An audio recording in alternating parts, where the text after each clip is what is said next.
At 4:30 a.m., most people are still asleep, but that's when champions are made. I run a $50 million auction empire across multiple states, and for the next few minutes, we're going to see what it takes exactly to operate at this level. No fillers, no BS, just my daily routine of someone who built multiple 8-figure business. Look, everyone wants to know how successful people do it differently. They want to know the secret sauce, the magic formula. What's that little pill? Well, here it is. There's no magic pill. There's no magic at all. It's just discipline, consistency, and doing the hard things that nobody else feels like doing. Today, I'm going to show you exactly how I structure my day, manage 300 employees, and run multiple businesses and still have time to grow this empire of mine. Here it is, the morning foundation. It's 4:30 a.m. and I don't need a wake-up call. Every single day, I wake up, no alarms, no nothing. My body is trained from consistency every single day to wake up at 4:30 in the morning.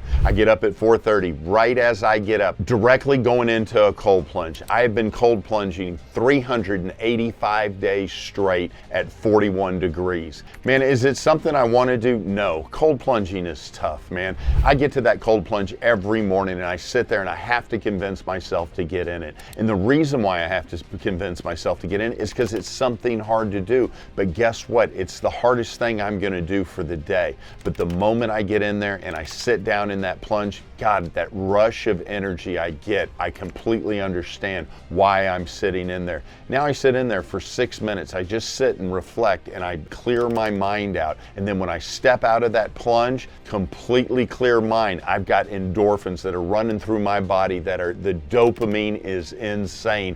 I've got the next 2 to 3 hours of absolute insane energy. So what do I do from there? It's 5 a.m. I head directly to the gym. I'm usually at the gym by about 5:15. I get to the gym, I get a full hard workout on every single day. The only day I take off from the gym is Sundays. From that workout, I do a 25-minute sauna, get out of the sauna, I take a 5-minute break, just sit there, let my body kind of recharge, clear up, and then I head back to the house. I'm usually home 7:30. That's when my real day starts. I got a couple of hard things out of the way. Call those the rocks. And the reason why we have them as rocks is because they're things that I accomplish during the day that no matter what happens the rest of the day, I know I've already been successful because I've gotten these hard things out of the way. So now I sit down. I take a little bit of time to take a break. And I sit there, I get my coffee, I get in a relaxing place, and I spend about 15 to 30 minutes reading. I'll take that time out because reading something at that time is when my brain is ready to absorb and take on energy that's needed for that. You need that special time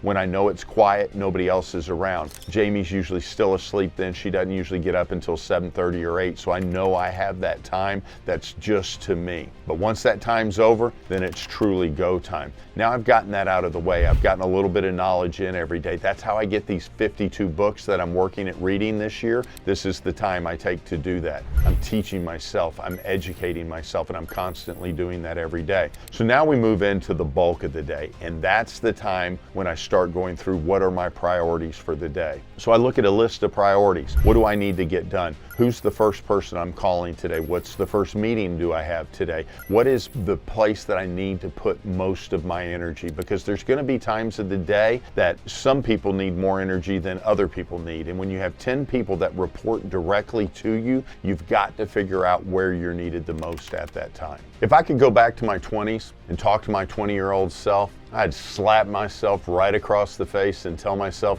these are 10 brutal truths that you need to understand. I would have saved millions of dollars, years of pain, and countless sleepless nights. I'm Andy Dunning, and I'm about to share with you what will either make you wake up or I will piss you the fuck off. Either way, you need to hear it. Look, when I was in my 20s, I thought I knew everything. I thought hard work was enough. I thought good intentions mattered. I was wrong about almost everything.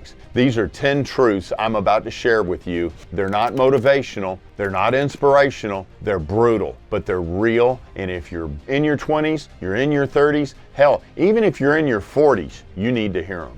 First, brutal truth. Nobody cares about your dreams except you. When I was 19, I told people I was going to become an auctioneer. They laughed at me. When I said I was going to own one of the biggest auctions in Texas, man, everybody rolled their eyes at me. When I said I was going to build a multi-state empire, everybody thought I was absolutely delusional. You know what? I may be. Here's what I wish someone had told me. Stop talking about your dreams and start proving them. The world doesn't owe me anything because you have a big dream and big plans. The world only rewards you for your results. Your family doesn't care about your dreams. Your friends don't care about your dreams. Your competition definitely doesn't care about your dreams. There's only one person who needs to believe in your dreams. Guess who that is? That's you. And even then, belief without action, that's just a fantasy. Stop looking for validation. Start creating evidence. Second brutal truth, hard work isn't special. It's a minimum entry fee of what you want to do. In my 20s, I thought working 60, 80 hours a week made me special. Man, I thought showing up early, staying late, going and setting myself apart. In my 20s, I thought working 60 hours plus a week made me feel special. I thought showing up early, staying late was going to set me apart from everybody else. Man, I was so wrong. Hard work gets you into the game. It's not what makes you win the game. Everyone at the top works hard. So the question is, what else are you bringing to the table? I work 80 hours a week now, and I don't consider that to be exceptional. I just consider it the cost of playing at this level. And if you're not willing to work the 80 hours, man, you're just working part-time, and I'm not sure being an entrepreneur is for you. But here's the kicker. It's not just about the hours you work. It's about what you do with those hours. Are you working hard? Are you working smart? Are you building skills or just putting in the time? Stop expecting trophies for what you're doing. It's what's required. Hard work is a price of admission, not a guarantee of success. Third brutal truth, your first business, I'm going to be honest with you, it's probably going to fail, but guess what? That's okay. You learn from your failures. I started in an antique auction business when I was 19. You know, we did okay. My dad owned the company. I owned a very small portion of it, and we eventually sold it. And then guess what? I was left with nothing but experience. So here's what I wish I had known. Failure isn't the opposite of success. It's part of success. Every failure teaches you something you can't learn any other way. You gotta have failures in order to succeed. But here's the key. Fail fast, fail cheap. You can fail often, just don't bet everything on your first idea. Don't mortgage your house for that first business. Don't quit your job until you truly have a proof of concept that this business is going to work. Most people are so afraid of failure that they never start. Others are so afraid of failure that they overplan and then they never execute. See, the smart ones expect failure. They plan for it and they learn from it. I've been broke twice in my life. Both times taught me more than all the successes combined ever have. I embraced failure as an education and not as a devastation in my life. Fourth brutal truth, money doesn't solve money problems, systems solve money problems. When I sold my first company for 8 figures, I thought all my problems were solved. I'm rich. I'm 38 and I got money, baby. It was time to be ready to retire, and within a few years, I was watching all the money I had disappear. Here's what nobody tells you. If you don't know how to manage your money when you're broke, you won't know how to manage your money when you're rich. See, the same habits that keep you poor, those are going to be the same habits that make you poor again. I didn't change my lifestyle after selling my company. I kept spending like I had money and a monthly paycheck coming in every single day. But that paycheck stopped. Uncle Sam, he came and took his bite. The brutal truth is, money is a tool. It's not a solution. If you don't know how to use that tool properly, it doesn't matter how much of it you have. Learn about cash flow, learn about taxes, learn about investments, learn your systems, because making money is only half the battle. It's keeping it is the other half. Fifth brutal truth, your network, that's your net worth. But most people get the network wrong.